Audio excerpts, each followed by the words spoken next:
بسم اللہ الرحمن الرحیم، الصلاۃ والسلام علیک یا رسول اللہ وعلی آلک و صحابک یا حبیب اللہ۔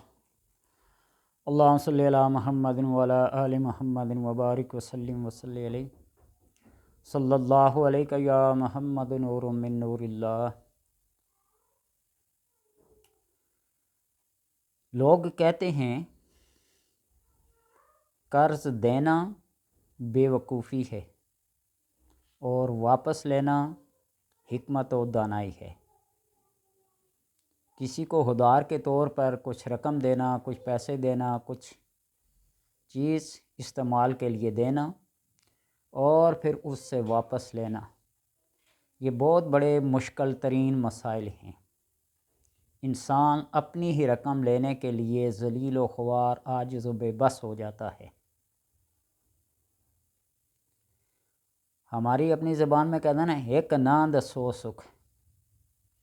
اگر کسی بندے کے ساتھ یہ معاملہ پیش آ جائے، کوئی ادھار لے کے، کوئی قرض لے کے، کوئی اپنی بے بسی اور مجبوری ظاہر کر کے کوئی چیز لے لے اور مدت گزرنے کے بعد وہ واپس نہ کرے،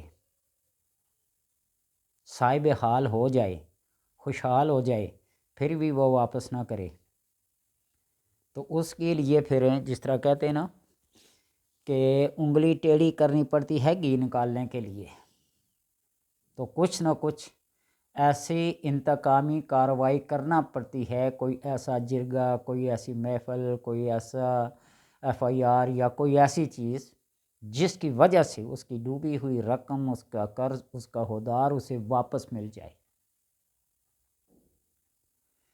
اگر سارے حربے فیل ہو جائیں، کچہری، تھانہ، عدالت، جرگہ سب فیل ہو جائیں، تو پھر آخری اللہ تبارک و تعالیٰ کی کلام ہی باقی بچتی ہے۔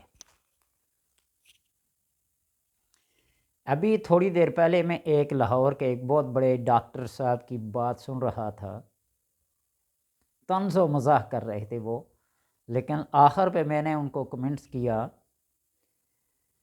کہ جب ہر طرف سے راستے راہیں بند ہو جائیں تو پھر ایک قرآن یا تسبیح یا پھر مصلی آخری حل رہ جاتا ہے۔ اور لوگوں کو بتلا رہے تھے کہ ہماری ایلوپیتھی جہاں بے بس ہو جاتی ہے، عاجز ہو جاتی ہے، وہاں سورہ رحمان کام کرتی ہے۔ سارا طریقہ بتا رہے تھے، انٹرویو دے رہے تھے۔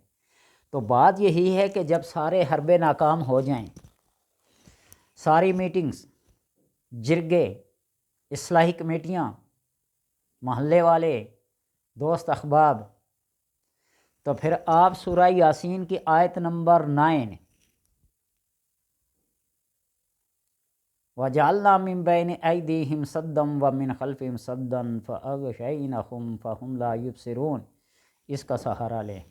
ایک بات، اور پھر اللہ تبارک و تعالیٰ کا ایک اسم نامی بڑی عظمت اور بڑی شان والا، عزیز، یا عزیز ہو یا عزیز ہو یا عزیز ہو، فجر کی نماز کے بعد 70 دفعہ پڑھ لیں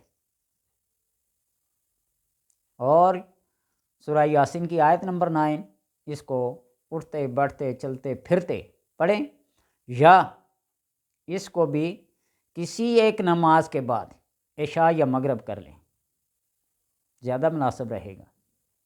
70 بار اس کو پڑھ لیں، ارادہ کریں، تصور کریں کہ فلاں شخص کے پاس میری رقم ڈوبی ہوئی ہے، وہ واپس کرنے کا ارادہ نہیں رکھتا، فلاں کے پاس میرا ادھار ہے، فلاں کے پاس میرا قرض ہے، باوجود خوشحالی کے ٹال مٹول سے کام لے رہے ہیں، تو پھر فجر کی نماز کے بعد یا عزیز ہو یا عزیز ہو یا عزیز ہو، پورے یقین اور اعتقاد کے ساتھ قرض کی رقم کی، ادھار کی واپسی کے لیے آپ اس کو پڑھنا شروع کریں۔ اور اگر اس کے ساتھ یہ 2 الفاظ کا اضافہ کریں، واللہ عزیز ذو انتقام، واللہ عزیز ذو انتقام، یہ سورہ آل عمران کی آیت ہے، اس کو پڑھیں۔ پھر اللہ تبارک و تعالی جانے اور وہ شخص جانے کتنے ظالم لوگ ہوتے ہیں کہ دوسرے کا حق کھانا اپنا حق سمجھتے ہیں، کسی کی زمین پہ، کسی کے مقام پہ، کسی کی جائیداد پہ قبضہ کرنا اپنا حق سمجھتے ہیں، اور یہ نہیں سوچتے کہ اللہ تبارک و تعالی سب سے بڑی قوت ہے۔ عاد و سمود یہی کہا کرتے تھے، من ہو اشد منا قوہ، ہم سے زیادہ بڑا طاقت والا کون ہے؟